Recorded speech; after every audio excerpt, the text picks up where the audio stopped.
We have with us the Immigration, Refugee and Citizenship Minister, Mr. Marco Mendicino, Honorable Minister here. We welcome him. Minister, how are you? I'm very good. Thank you for having me. Thank you very much for coming here.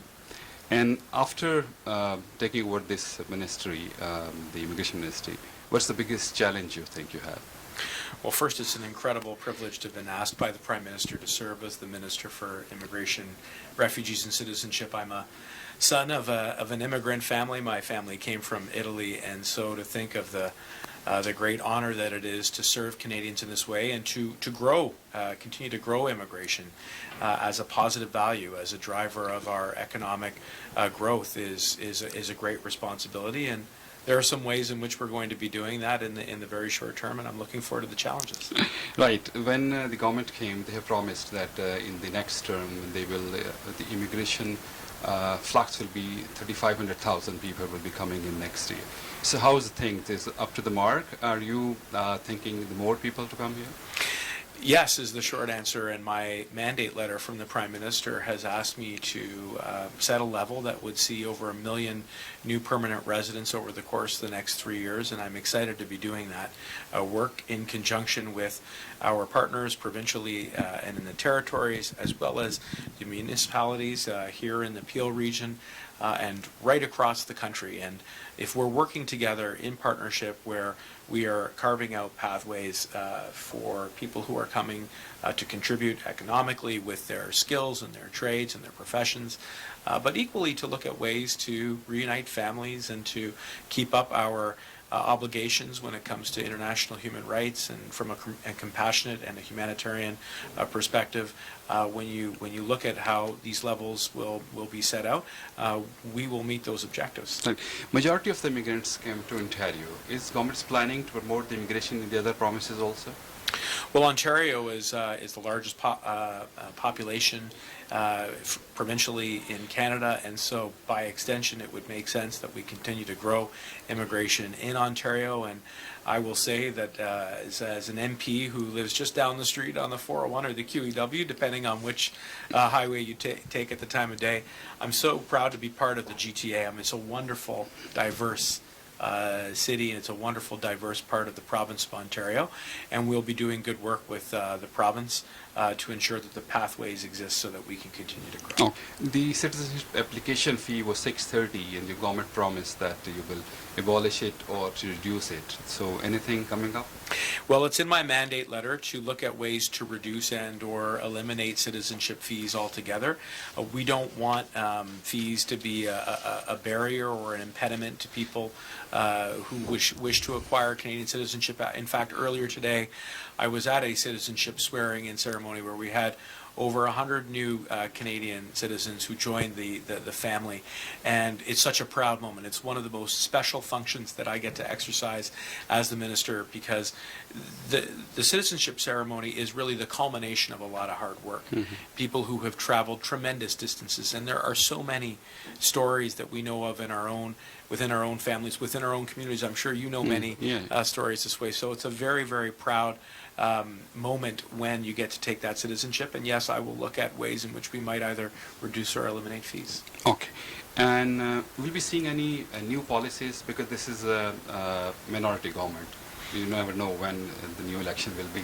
So any new policies you're thinking about in this tenure?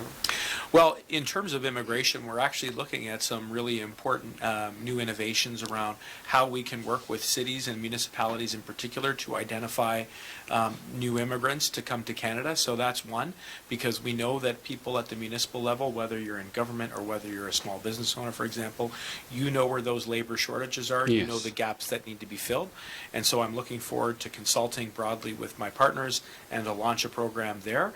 I think outside of immigration, we're looking at ways to address affordability at every stage of life. So, if you're a young family and you need more financial support, there's the Canada Child Benefit Plan, which will continue to be indexed. Mm-hmm. If you're a student and you're trying to pay off your debts, we have provided a number of programs to provide some debt forgiveness as you find that first job. And then obviously retirement. For people who've worked an entire lifetime giving into the system, it's really, really important to our government that there is a basic amount of support there to provide that security, that retirement security, which retirees have earned. So that means making some increases to CPP over the long haul, some increases to the GIS in the short term, and also to look at ways to create more housing for seniors, because we know it's not cheap, and seniors shouldn't have to choose between heating their homes and eating and getting the other support that they need. So these are all really important things that we hope to accomplish in partnership with opposition, and I'm looking forward to going back to the House of Commons. Two small questions about Pakistan. The wait time increased for the applicants and the spouses. There's some concern from the Pakistani applicants. Is there you looking into it? Well, I've been working very closely with a number of MPs, including Iqra Khalid, who's a wonderful MP here in Mississauga, and we want to make sure that people are getting timely answers, working through those applications. Our department has continued to take on more volume and to meet those increasing demands. So, of course, we want to continue to work with MPs and with people who wish to come from Pakistan, and we'll continue to do that as much as we can. Another concern is the biometric center and the panel physicians are very limited in Pakistan, and there's long wait time. Within 30 days, they have to go for the medical test. And will you be considering this also? Well, biometrics are an important part of the way in which we make decisions around who gets to travel and who gets issued travel documents. This is an important measure which our department has used to facilitate travel, but also to protect the security of the country. And obviously, we want to be sure that every one of these centers, whether it's here in Canada or abroad, is sufficiently resourced and supported so that people get timely answers. And thank you for the student visas for the Pakistan in 2019. There's a decision, which is a lot of people from a lot of Pakistani students are coming now. So any feedback you're getting this? Positive. Look, the international student program is a great economic driver. It's also an opportunity for students to come and achieve that next level of education, and hopefully some will consider staying and looking through the appropriate pathways for permanent residency and citizenship.